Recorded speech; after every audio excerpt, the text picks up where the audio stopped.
The great Mughal emperor Jalaluddin Muhammad Akbar died in 1605. He left behind a fairly secure empire that could largely run on its own, without much intervention from the sovereign. This was a very different empire than the one Akbar himself had inherited from his father, Humayun.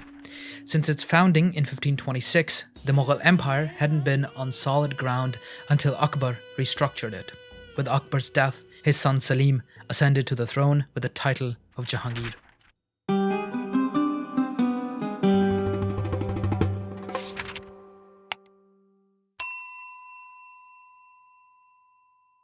This video is brought to you by, well, you guys. Thanks to my patrons for supporting the channel and making these videos possible. Al Muqaddimah is funded only by Patreon, and as you can see, the videos take a long time to research, edit, and produce. And it's only because of my patrons that I am able to put this kind of time into these videos and keep them free from any kind of paywall. So if you want to pledge $1 or more to support the channel, you can head over to my Patreon. Link is in the description. You can also become a member right here on YouTube. There's some cool stuff that comes with it. Back to the video. Akbar's eldest son, Prince Salim, had been born in 1569. The story goes that Akbar had begged God for a son. He walked barefoot to the shrine of a Sufi saint named Sheikh Salim Chishti, after whom the prince would be named. As a prince, Salim knew his value to his father and acted out a lot, being the spoiled brat that he was. Already in the 1590s, he had begun showing impatience to succeed his father, a pattern that would repeat in the history of the Mughal Empire. In 1599, when Akbar was busy campaigning in the south, Salim had gathered supporters and led an army against Agra, the former capital of the empire and an economic center. Before the news could reach Akbar, though, Akbar's mother, Salim's grandmother, had a heart-to-heart with Salim and told him to back off, which he did, falling back to his base in Allahabad. This wasn't exactly the end of his claim to the sovereign title, though. Akbar rushed back to the capital, leaving his close friend and advisor Abul Fazl in charge of the campaign. When Abul Fazl was returning to the court, Salim arranged for him to be assassinated, fearing that he might advise Akbar to take stern actions against Salim, which might even have culminated in his removal from succession. Akbar and Salim had a reconciliation in 1603 though, but it was short-lived. Akbar, being the brilliant strategist that he was, had a contingency plan for Salim. He had started preparing Salim's younger brother, Danial, for succession, which only further pissed Salim off. The insult being added to the injury came when Akbar let Danial use the red royal tent reserved for the emperor during a campaign. This was the insult. The actual injury was that Akbar was preparing Salim's own son against him. Prince Khosrow was only 7 when Akbar gave him a title in 1594, sending him away from Salim's household. By 1603, he was 17 and had a powerful status himself. In addition to Akbar promoting him to high positions, he was the nephew of Raja Man Singh, the most powerful of Akbar's Rajput vassals. He was also the son-in-law of Aziz Koka, Akbar's foster brother and another very powerful Mughal vassal. In 1604, Danial died of alcoholism. Akbar's other son, Murad, had already died in 1599, so the throne was obviously going to pass to Salim. But now Salim was aware that his own son might attempt to dethrone him, just as he had attempted to dethrone his father. I guess what goes around comes around. That same year, Akbar's mother died, and when Salim arrived in Agra for the funeral, he and Akbar seemed to have had an argument, which resulted in Akbar banning him from getting any alcohol or opium for the duration of his stay. Salim had something of a dependency on both by this point. This, once again, showed the Mughal vassals that Salim wasn't quite fit to succeed Akbar. However, Akbar didn't officially choose Khosrow as his heir, and Salim ascended to the throne in 1605 when Akbar died. He chose the title of Jahangir, the world possessor. Even though Jahangir and Khosrow had a reconciliation, Khosrow wasn't willing to let go of his ambition. He gathered supporters and marched towards Punjab to take the city of Lahore, which had been Akbar's capital. However, the governor refused to open the gates and Khosrow started a siege. Meanwhile, Jahangir arrived with his army and defeated his son, who then fled to Kabul. Khosrow was captured and humiliated. His followers were impaled and hung on the roads. Khosrow was confined to Agra fort, but he continued plotting against his father. He was finally partially blinded, which ended his ambition pretty quickly. By this time in Punjab, the religion of Sikhism was starting to gain influence. It was during the lifetime of Sikhism's founder, Baba Guru Nanak, that the Mughal Empire was first established by Babur, Jahangir's great-grandfather. In many ways, the story of Babur and Nanak's successors were bound together. Akbar had been at peace with the Sikhs and had even gifted them land where they founded their central city of Amritsar. During the rebellion of Khosrow, the fifth Sikh Guru, Guru Arjan Dev, had met Khosrow and given him his blessing. As Jahangir himself puts it, Khosrow happened to halt at the place where he, Guru Arjan Dev, was. He came out and did homage to him. He behaved to Khosrow in certain special ways and made on his forehead a finger mark in saffron, which the Hindus call kashka and is considered auspicious. When this came to my ears and I clearly understood his folly, I ordered them to produce him and, having confiscated his property, commanded that he should be put to death. Jahangir had Guru Arjan Dev brought to him, where he told him to convert to Islam or die. Guru Arjan Dev chose death and was tortured and killed. The story of the Sikhs and the Mughals is a fascinating one, but it's a story for another time. Right now, let's stay with the Mughals. Secure in his power, Jahangir now put together his court. His supporters were given high positions, and even some of Khosrow's supporters were restored to favor, although Raja Man Singh was removed as the governor of Bengal and instead his son was promoted. At this point, Jahangir somewhat shifts to the background of the empire's story and other characters come forth. In 1611, he met a remarkable woman named Mehrun-Nisa. She was a mature woman of 34 who was raising a daughter from a previous marriage. Jahangir seems to have fallen in love immediately and married her a few months later, making her his 18th wife. She was given the name of Noor Jahan, the light of the world. She was a capable, intelligent, independent, and beautiful woman who could, and once did, kill 4 tigers with 6 shots without a single miss.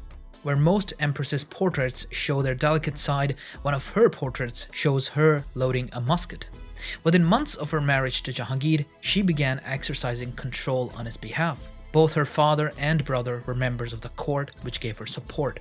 She, along with her father, Etamad-ud-Dawla, and brother Asaf Khan, brought a Mughal prince into her influence. This prince, named Khurram, was Jahangir's 3rd son. She married Khurram to her niece Arjumand Banu, whom history would remember as Mumtaz Mahal, the woman buried in the Taj Mahal. Khurram was now the new favorite to succeed the emperor since Khosrow was blind.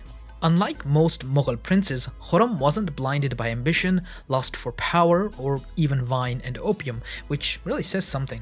Some sources mention that he didn't touch wine till he was 24, and even then only on the insistence of his father. Khurram had proved himself in the battlefield by having defeated the only Rajput house that did not join the Mughals, the Sisodias, in 1615. Khurram had achieved what even Akbar had failed to, although that says more about the Sisodias and their leadership than it does about Khurram. Khurram had also treated the Sisodias in the same kindness and acceptance that Akbar had treated his defeated enemies with. Khurram was the perfect prince to one day become Shahanshah. Like all North Indian rulers, including the current one, Jahangir was also driven by the desire to tame South India.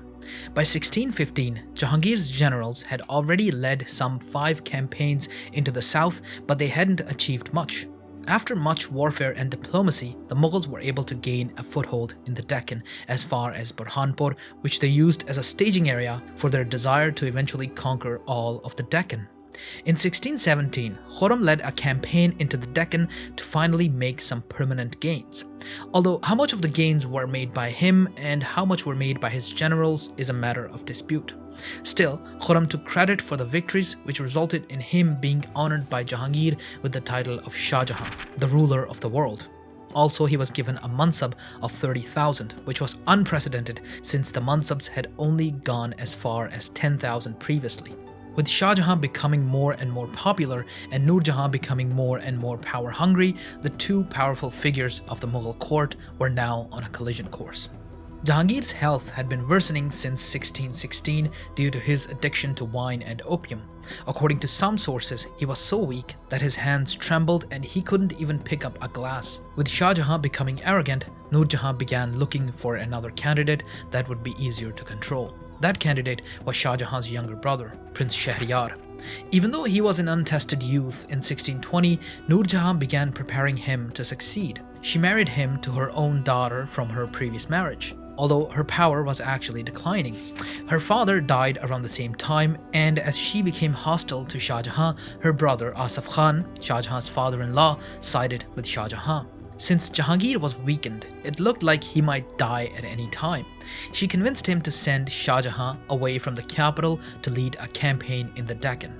Shah Jahan realized that this might weaken his position if his father died, so he asked for Khosrow to be handed to him because he was, in his eyes, the only other candidate for the throne. As Jahangir fell ill in the same year, 1620, Shah Jahan prepared to march on the capital to claim the throne. His first step was killing Khosrow. Though shortly after, Jahangir recovered and asked about Khosrow's death. He refused to believe that Khosrow had died from stomach illnesses. Shah Jahan overnight fell out of favor with his father. By 1622, the father and the son became so hostile that Jahangir revoked his title, driving Shah Jahan into rebellion. Jahangir brought a veteran commander named Mahabat Khan back from exile in Afghanistan and gave him command of his army. Mahabat Khan swept across the Indian subcontinent, delivering defeat on the prince twice. In 1626, Shah Jahan appealed to Nur Jahan for a royal pardon after some 3 years in exile. She, in return, asked for some key forts and 2 of his sons as, for the lack of a better word, hostages. 10-year-old Prince Tara Shikoh and 8-year-old Prince Aurangzeb were sent to Lahore, the Mughal capital. Shah Jahan was somewhat fully reintegrated into the Mughal court. Okay, let's step away from family drama and focus on frontier drama for a while. During Jahangir's reign, the region of Bengal was fully annexed and brought into Mughal fold. The process had been started by Akbar around 1575 and was completed by Jahangir's generals around 1613. Though the most interesting frontier was the southern one. Like I mentioned before, all North Indian rulers wanted to tame South India. Akbar had started the conquest, but Jahangir wanted to be the one to complete it. There were already 3 Islamic sultanates in the Deccan: Bidr Sultanate, the Adil Shahi of the Bijapur Sultanate, and Ahmednagar Sultanate. Ahmednagar was the first target of the Mughals. The rulers were terribly weak, and the Mughals had already taken their capital, but the Sultanate was being propped up by 2 groups: the Hindu Maratha warriors and the African Habshi slave soldiers. The leader of the Habshis was Malik Ambar, an East African slave soldier brought to India in the early 1570s. He was bought by the Peshwa, or Prime Minister of Ahmednagar, who died in 1574, and Ambar had become free, hence a freelance soldier. The Indian subcontinent at the time had a thriving market for military. Even Portuguese sailors left their service for Lisbon to become freelancers here. He served all the sultanates of the Deccan from time to time and received the title of Malik from the Sultan of Bijapur. Ambar quickly became powerful and gained his own Habshi soldiers. When the Mughals invaded Ahmednagar lands, it was Ambar and his men who pushed them back. He installed a puppet king over the Ahmednagar throne and married his daughter to him, making him Sultan Murtaza Nizam Shah II. Jahangir was so frustrated with Ambar's resilience that in 1616 he commissioned this painting. See that? That's like the 17th century fake news.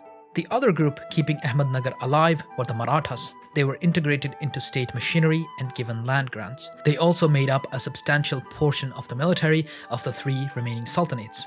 The Marathas would eventually rise up to found their own empire after the Deccan sultanates fell. Malik Ambar, after his son-in-law died, put his grandson on the throne as his second puppet. He died in 1626. The next year, in October of 1627, Shahanshah Nuruddin Muhammad Salim Jahangir died while returning from Kashmir, where Mughal emperors often used to spend their summers due to its peaceful climate. By this time, Jahangir was pretty much just there. His health was so bad that Nur Jahan was pretty much ruling on his behalf.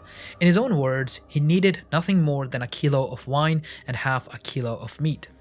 Both Asaf Khan and Nur Jahan were part of the royal caravan. Asaf Khan immediately put his sister in custody and released Shah Jahan's sons. He also sent a courier to Shah Jahan, who was in the Deccan, informing him of his father's death. Shah Jahan started his march back to Lahore to take the throne. Before arriving, he ordered his family tree to be truncated. His brother Shahryar, The two sons of the deceased Khosrow and the two sons of his late uncle Danial were to be executed in preparation of his coronation. Clearly, Shah Jahan didn't want the family drama that had plagued the Mughals for so long. Although, like I said, what goes around usually comes around.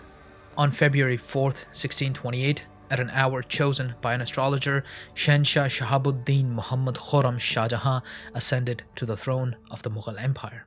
See you next time. Don't forget to press the bell icon. On the screen right now, you can see the names and tiers of the patrons. You can join them by pledging $1 or more to support the channel. Thank you for watching.